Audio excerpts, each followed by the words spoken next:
Hello, boxing fans around the world. Thank you for joining me once again here on Talk and Fight for another episode of Boxing News Headlines. And today we're going to start off with, I announced we were going to start off with one pure, simple result out of California, out of Thompson Boxing, their recent Path to Glory card.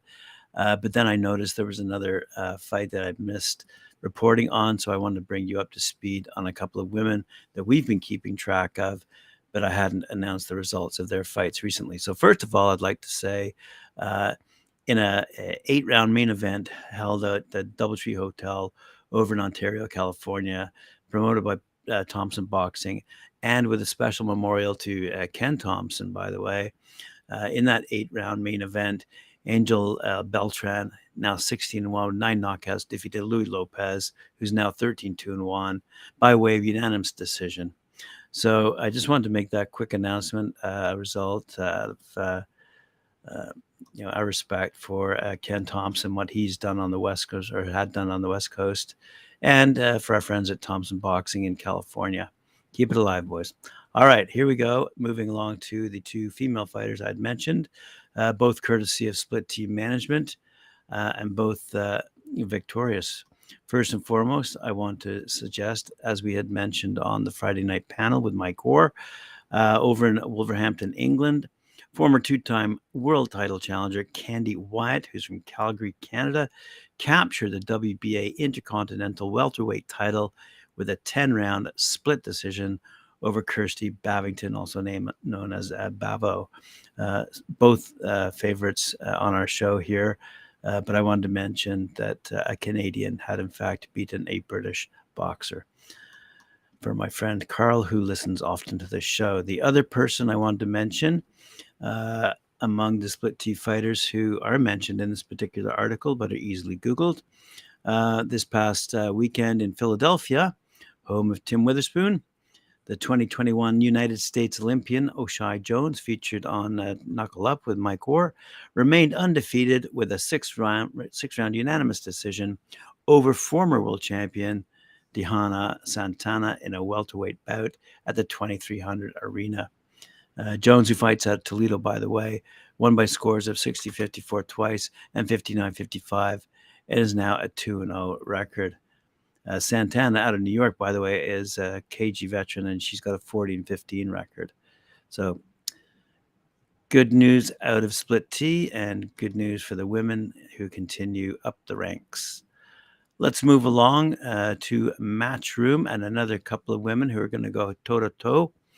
Matchroom recently announced that the WBA junior middleweight title fight between Terri Harper and former pound-for-pound #1 fighter Cecilia Braekhus will be on the undercard of the Katie Taylor-Chantelle Cameron clash for their undisputed junior welterweight fight on May 20th to be held in Dublin. It's going to be a huge fight. I'm sure the place will be packed with, I was going to say crazy drunk Irish people, but with really screaming, loud, mad, wonderful boxing fans from Ireland. This is the first title defense for Harper, who's also a former junior lightweight champion after she beat Hannah Rankin in 2022 to win the junior middleweight belt. The 26-year-old Harper will fight outside of her native England for the first time and on the biggest stage of her career, as the Taylor-Cameron fight is expected to be a massive event in Ireland. Did I say that before? Maybe I forgot to mention that.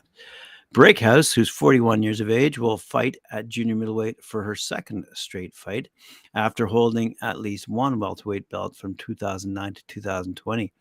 Braekhus, 37-2, 9 knockouts, lost twice to Jessica McCaskill, and then didn't fight for over a year before returning to junior middleweight. The fight will be part of the card allowing Taylor, the undisputed lightweight champ and #2 pound-for-pound fighter in the world, to fight in her home country as a pro for the first time. Great stuff out of Ireland. All right. In other news, Devin, Haney, and Vasiliy Lomachenko are finalizing a deal for a May 20 fight in Las Vegas for the undisputed lightweight championship. The fight for Haney's 135-pound titles will be shown on ESPN pay-per-view, apparently. Haney, who's a practicing Muslim, preferred to fight Lomachenko before Ramadan, a month of fasting from sunrise to sunset that begins March 22nd, ends April 21st. However, he recently told ESPN he conceded to the May date to accommodate the top rank on ESPN schedule. He said, "It's hard to train and do a full training camp when you're fasting because you can't eat from sunup to sundown. I would love to spar and drink no water during the daytime, or I'd just have to train and fight until nighttime. But I train 2 to 3 times a day, so I couldn't cram in 2 to 3 workouts just in the nighttime." Haney, by the way, 29-0, 15 knockouts, captured the Undisputed Championship in June with a wide points win over George Kambosos in Australia. Haney returned to his opponent's home country for the October rematch and again prevailed in a rout. Loma, for his part, is 17-2, 11 knockouts, was lined up for a shot at Kambosos before Russia invaded Ukraine. He elected to remain in the Ukraine rather than head to Australia for the fight, and the opportunity headed Haney's way. So Haney, who fights out of Las Vegas, is ESPN's number 1 lightweight, a number 9 pound boxer. Loma is ESPN's number 2 boxer at 135 pounds and is widely recognized as the pound-for-pound king before his upset loss to Teofimo Lopez in 2020. The 35-year-old Lomachenko is a former 3-division champion and 2-time Olympic gold medalist. He defeated Jermaine Ortiz in October via unanimous decision in a far tougher than expected fight. And quite frankly, he is a bit, shall I say, old. Not really old, but he's getting past his prime. And in my humble opinion, I think Haney's going to beat Lomachenko and go 30-0. In other news, we all know what's happening on April 1st over in England. We're going to see Anthony Joshua take on Jermaine Franklin. But over in Florida, boxing fans are looking forward to a night of promising boxing prospects, including several from Cuba, who will be showcased on an event called Night of Redemption, as taking place at the Caribe Royal Resort in Orlando, Florida, as I said, on April 1st. It's co-promoted by Orlando Boxing Promotions and Box Lab Promotions, and will be streamed live on pay-per-view from Orlando on boxtv.com. Said Tony Blanco from Orlando Boxing Promotions, "I'm super excited to be promoting my first show in Orlando, where I live, to be promoting this show with Box Lab, which is a big boxing company here in Central Florida, and its crew at a beautiful venue like Caribe Royal is amazing." Unbeaten Polish cruiserweight Adrian Prettyboy Pinheiro, 10-0-1, by the way, 9 knockouts, fighting out of Orlando, will headline in the 10-round main event against Demetrius Banks, who's 5 knockouts to his credit. He's fighting out of Detroit. The 25-year-old Pinheiro is coming off his lone non-victory as a professional this past February, fighting Isaiah Thompson to a 6-round split draw. Bank is best known for ruining the professional debut of Antoine Tubbs, the son of former world heavyweight champ Tony Tubbs, by way of 4-round technical knockout in 2014. Finally, let's take a look out of news from California. To bookend our show today, Thompson Boxing and Paco Presents Boxing are bringing televised boxing back to Northern California, as Showbox The Next Generation will be broadcast live for the first time at Cache Creek Casino in Brooks, California on Friday, April 7th. Though the entire card will be announced soon, local Fairfield, California favorite featherweight Manuel Tino Avila, 24-2-1, 8 knockouts, will return home to face Sacramento's own Alberto Torres, who's got 11-5-3 record with 4 knockouts, in a scheduled 8-round bout. The two have been sparring partners in the past, but now it's time for bragging rights, and they'll put it all on the line, as someone will be in position for another big fight, while the other will have a long way back up to the top of the sport.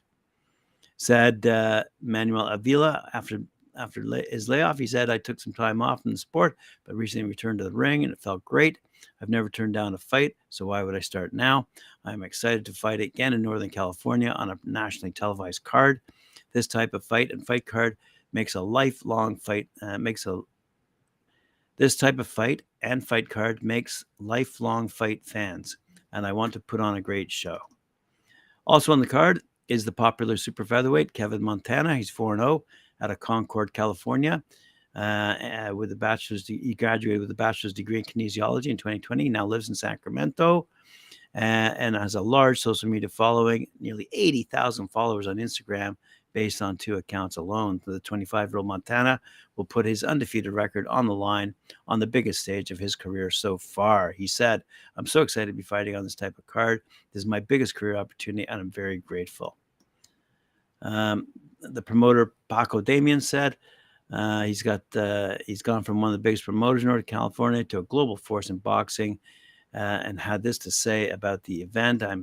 Samson and I are thrilled to be able to put on such a great fight card at a beautiful venue like Cache Creek.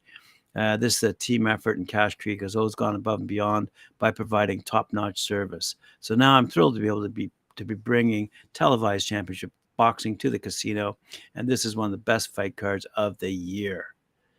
So there you go. News coast to coast and from across the pond here on Talk and Fight. Appreciate it very much for you joining me.